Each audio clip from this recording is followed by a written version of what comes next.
We are all familiar with photons, but have you ever heard of their twin brother, the dark photon? We know that the Standard Model is currently the most successful theoretical framework in particle physics. Almost all of the particles that make up everything in the universe can be well described by the Standard Model, but when it comes to dark matter in astronomy, not only can we not find it experimentally, particle physics cannot even provide a definitive theoretical model for it. However, thanks to the tireless efforts of physicists, today's particle physics includes a collection known as the dark sector. It contains some hypothetical particles that have not yet been observed. Many of these hypothetical particles are believed to be related to dark matter, such as axions, sterile neutrinos, and the dark photon we are talking about today. As early as the 1960s, the former Soviet theoretical physicist Lev Okun proposed the concept of mirror matter.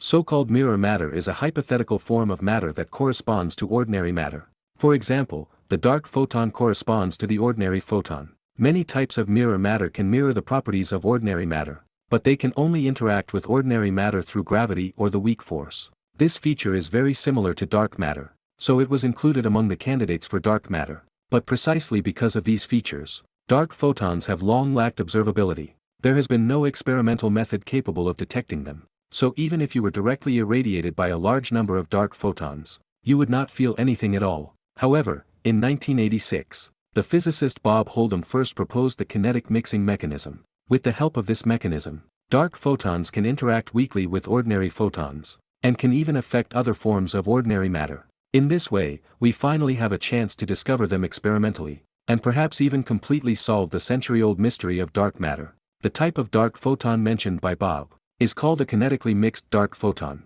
It can be converted into a low-frequency photon through the kinetic mixing mechanism. These photons may play a heating role in the cosmic web. The so-called cosmic web is a large-scale filamentary structure, made of dark matter and intergalactic gas. It provides the fundamental framework for the distribution of matter and galaxies in the universe. Observational data show that the temperature of intergalactic gas and other matter in the cosmic web is significantly higher than theoretical predictions. This extra heat may be related to dark photons. However, things are not as simple as they seem. For a dark photon to become dark matter, it must satisfy several key conditions. First, it must be sufficiently stable and not easily interact with ordinary matter, so that it can survive from the birth of the universe until today. Second, it cannot have absolutely no interaction with ordinary matter either. It must be able to interact weakly with ordinary photons, through the so-called kinetic mixing mechanism. In other words, it cannot be too strong, and it cannot be too weak. In addition to that, there is one most critical point.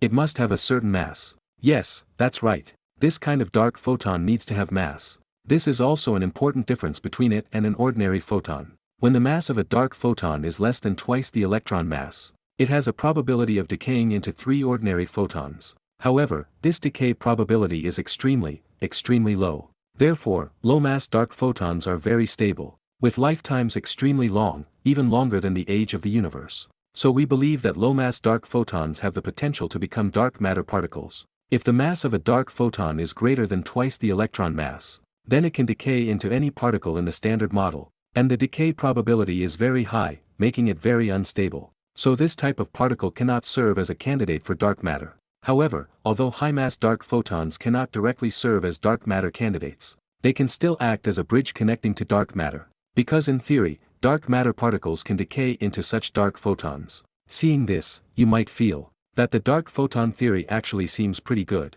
But next, we have to talk about its most troublesome problem. That is, in the very early universe, the high-temperature and high-pressure environment of the early cosmos would allow high-energy density dark photons to destroy the dark Higgs field. We know that in the Standard Model, the Higgs field gives fundamental particles their mass, and naturally, the mass of the dark photon is also given by the dark Higgs field. But if dark photons destroy the dark Higgs field, isn't that like a fetus killing its own placenta? The dark photon would basically destroy itself, and once this happens, the universe would produce a kind of topological defect called cosmic strings. As for cosmic strings, simply put, they are one-dimensional linear objects, produced by phase transitions in space during the early universe. Their diameter is almost comparable to that of a proton, but their length can reach astronomical or even cosmic scales. Moreover, the energy contained in a single cosmic string is astonishing. The equivalent mass of just 1 kilometer of a cosmic string can even exceed that of the entire Earth.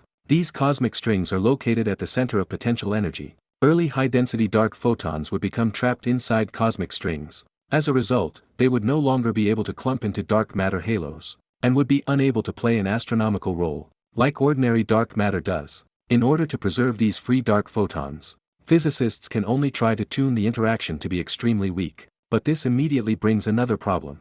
If the interaction is too weak, it becomes even more difficult for us to detect them experimentally. This creates a classic dilemma. Either the dark photon is too active and self-destructs, or it is too quiet and cannot be detected by us at all. In addition, in quantum gravity theory, there is something called the weak gravity conjecture. It states that gravity should be the weakest force in the universe. If other forces, such as the interaction of dark photons, are even weaker, then gravity would become too strong at high energies, violating this conjecture and causing contradictions in existing theories. Faced with all these problems, in May 2025, a paper published in Physical Review Letters proposed a clever solution. The researchers envisioned the existence of a regulator that could dynamically adjust the strength of dark photons, making it possible to delay their birth. In other words, in the early universe, when the entire cosmos was still in a high-temperature, high-pressure state, the interaction of dark photons would be extremely weak. After some time had passed and the universe had expanded sufficiently,